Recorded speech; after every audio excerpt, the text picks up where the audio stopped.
Le virus repart, recircule très vite partout en Europe et dans notre pays. J'ai le droit de soupçonner le premier venu d'être un porteur de germes. Vous, par exemple. Absolument rien ne me prouve que vous n'en êtes pas un. Moi, docteur. Je serais curieux de connaître quelqu'un qui, au sortir de cette deuxième petite causerie, se sentirait d'humeur à batifoler. Vous pensez, docteur, que je suis un porteur de germes? Non, pas vous spécialement. J'ai pris un exemple. Il frappe plutôt celles et ceux qui ont aussi d'autres pathologies, un diabète, de l'hypertension, de l'obésité, mais on peut aussi ne rien avoir de tout cela et en mourir. Et il frappe de manière très injuste, encore plus dans les milieux les plus précaires, les plus pauvres. Mais vos informations, à vous, Oui. d'où viennent-elles? Ah, de bien des sources. C'est un très gros travail. Presque tout mon mois d'octobre y a passé. Et je révise constamment. Regardez ceci. C'est joli, n'est-ce pas? On dirait une carte du canton. C'est cela, oui. Mais que signifient tous ces petits drapeaux? C'est la carte de la pénétration médicale. Chaque petit drapeau indique l'emplacement d'un malade régulier.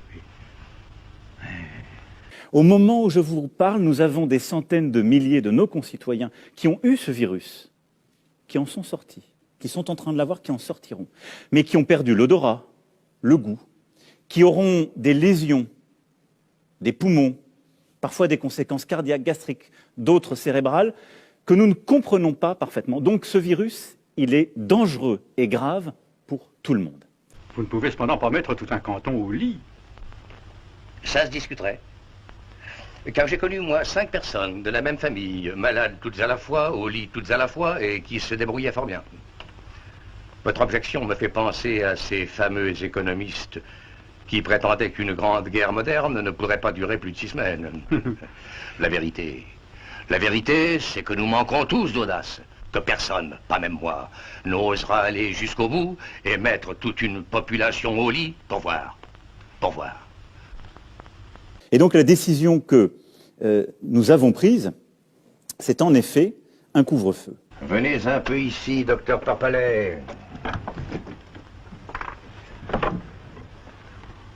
Vous connaissez la vue qu'on a de cette fenêtre?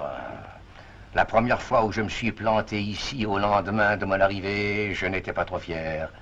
Je sentais que ma présence ne pesait pas lourd. Ce vaste terroir se passait insolemment de moi et de mes pareils. Mais maintenant, j'ai autant d'aise à me trouver ici qu'à son clavier l'organiste des grandes orgues. Dans 250 de ces maisons. Il s'en faut que nous les voyions toutes à cause de l'éloignement. Il y a 250 chambres où quelqu'un confesse la médecine. 250 lits où un corps étendu témoigne que la vie a un sens. Et grâce à moi, un sens médical. La nuit, c'est encore plus beau car il y a les lumières. Et presque toutes les lumières sont à moi. Les non-malades dorment dans les ténèbres, ils sont supprimés. Mais les malades ont gardé leur veilleuse ou leur lampe. Tout ce qui reste en marge de la médecine, la nuit m'en débarrasse, m'en dérobe l'agacement et le défi. Le canton fait place à une sorte de firmament dont je suis le créateur continuel. Et je ne vous parle pas des cloches? Songez que pour tout ce monde, leur premier office est de rappeler mes prescriptions, qu'elles sont la voix de mes ordonnances. Songez que dans quelques instants, il va sonner 6 heures, que pour tous mes malades, 6 heures, c'est la deuxième prise de température rectale, et que dans quelques instants, 250 thermomètres vont pénétrer à la fois. Mon cher confrère, écoutez-moi. Docteur, c'est l'heure de la visite? Mais j'ai... Venez avec moi, vous me raconterez ça en route.